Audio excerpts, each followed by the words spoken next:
Mengapa di zaman sekarang ini semakin banyak orang yang seolah kehilangan sopan santun terhadap orang tua? Mereka yang lebih dulu mengajarkan kita berbicara, bersikap, dan memahami arti hormat. Apa yang sebenarnya berubah? Nilai yang kita pegang, cara kita dibesarkan, atau justru kepekaan kita sebagai manusia?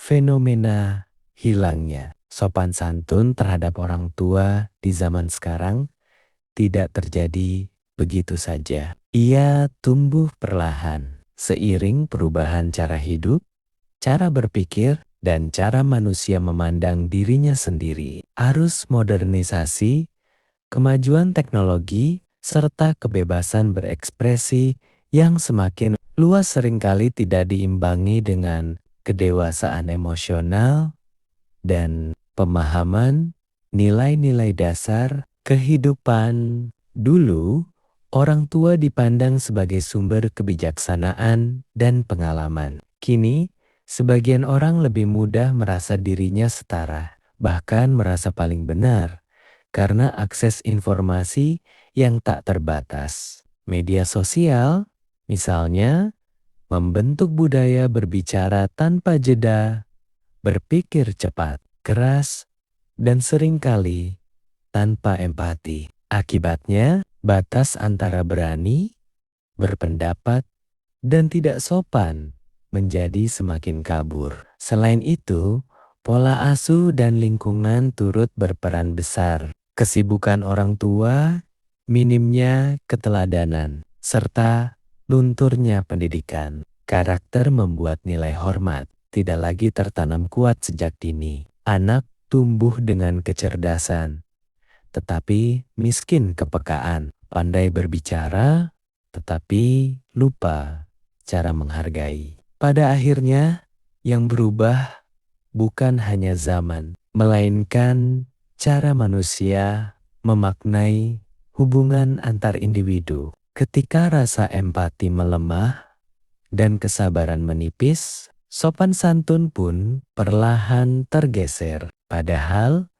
menghormati orang tua bukanlah soal usia atau kekuasaan, melainkan cerminan kedewasaan hati dan kemanusiaan kita sendiri. Butuh waktu berapa lama sebenarnya untuk mengembalikan adab yang kian melemah di zaman modern ini? Menurut pandangan Anda, apakah proses tersebut dapat berlangsung secara instan atau justru memerlukan perjalanan panjang yang melibatkan kesadaran individu, peran keluarga, pendidikan, serta keteladanan sosial yang berkelanjutan?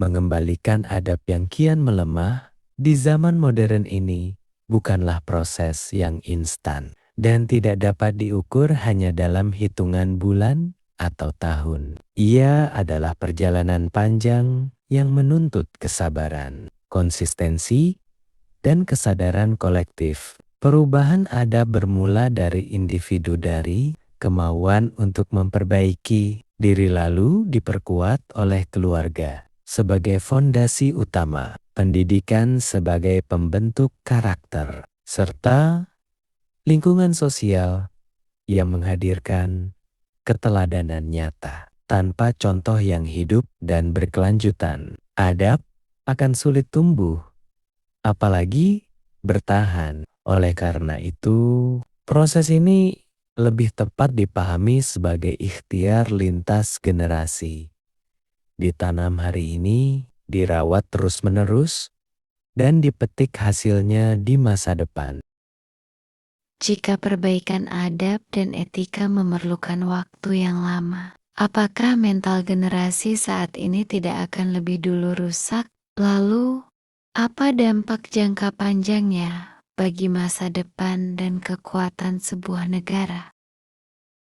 Kemungkinan itu sangat nyata. Ketika perbaikan adab dan etika berjalan terlalu lambat, sementara arus perubahan sosial, teknologi, dan tekanan hidup bergerak begitu cepat, mental generasi saat ini berisiko mengalami kelelahan, kebingungan arah, bahkan kerusakan lebih dahulu. Tanpa fondasi nilai yang kuat, individu mudah kehilangan daya tahan emosional, empati, dan tanggung jawab sosial. Dalam jangka panjang, kondisi ini dapat melemahkan sebuah negara dari dalam. Generasi yang rapuh secara mental akan kesulitan membangun kepercayaan, menjaga persatuan, serta mengambil keputusan yang bijak dan berjangka panjang. Akibatnya, kualitas kepemimpinan menurun, konflik sosial meningkat,